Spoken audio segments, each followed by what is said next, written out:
बृजमोहन अग्रवाल जी जुड़ेंगे हमारे साथ, फिर हम कोशिश करेंगे। तो जैसा मैं कह रहा था कि छत्तीसगढ़ और मध्य प्रदेश ये आंकड़े केंद्र सरकार के ही सांख्यिकी मंत्रालय के हैं। जुड़ गए हमारे साथ बृजमोहन जी, बहुत स्वागत करता हूं आपका। आप किस तरह की बजट की प्रतिक्रिया है आपकी? धन्यवाद। नमस्कार सर जी। नमस्कार सर, बताइए आपकी प्रतिक्रिया। हम पहले सुने लेकिन अब विस्तार से सुनना चाहेंगे बजट को लेकर। देखिए जी, ये बजट ठगेश सरकार का बजट है।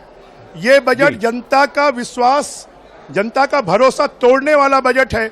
लोगों को उम्मीद थी कि चुनावी बजट है तो कुछ अच्छा होगा। इन्होंने संविदा कर्मचारियों के लिए कुछ नहीं किया, इन्होंने दैनिक वेतनभोगी कर्मचारियों के लिए कुछ नहीं किया, इन्होंने 1,04,000 शिक्षकों के लिए कुछ नहीं किया। बेरोजगारी भत्ता देने की भी बात की है। जी जी जी, बेरोजगारी भत्ता देने की भी बात की है।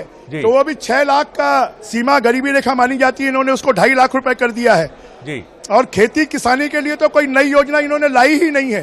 ये जनता के विश्वास को तोड़ने वाला बजट है। इस बजट पर जनता, क्योंकि मृत्यु शैया पर, वेंटिलेटर पर लेटी हुई सरकार के बजट पर कौन विश्वास करेगा? क्योंकि ये सरकार 4 साल तक जिन कामों को नहीं कर पाई, अंतिम बजट में से लाया, तो जनता भी जानती है कि ये बजट खाली ठगने वाला बजट है। ये जनता की सेवा करने वाला और पूरा होने वाला बजट नहीं है। चुनावी साल में बजट के 25% पैसे से ज्यादा खर्च नहीं होते हैं, इसलिए इस बजट का फायदा इस सरकार को नहीं मिलने वाला है। इस सरकार को मृत्यु शैया से मृत्यु तक जनता पहुंचाएगी और भारतीय जनता पार्टी को लाएगी।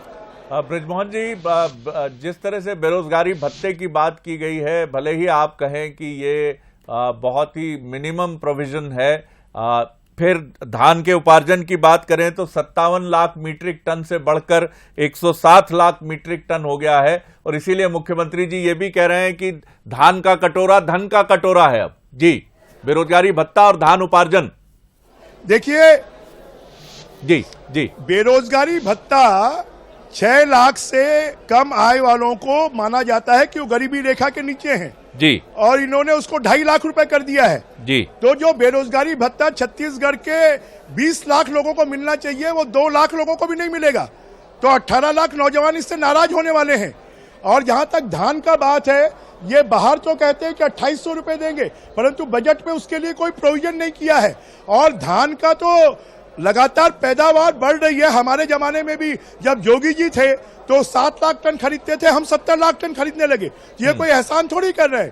तो इतनी उपज बढ़ना केंद्र सरकार की नीतियों के कारण ये स्वाभाविक है। और किसान को तो ऐसा लग रहा है कि हमको सड़क नहीं मिल रही है, पानी नहीं मिल रहा है, बिजली नहीं मिल रही है, स्कूल नहीं मिल रहा है, खाली 2500 रुपए देकर ये सरकार ठगने का काम कर रही है। सड़क पर भी किसान चलता है, जी जी, स्कूल में भी किसान का बच्चा पढ़ता है।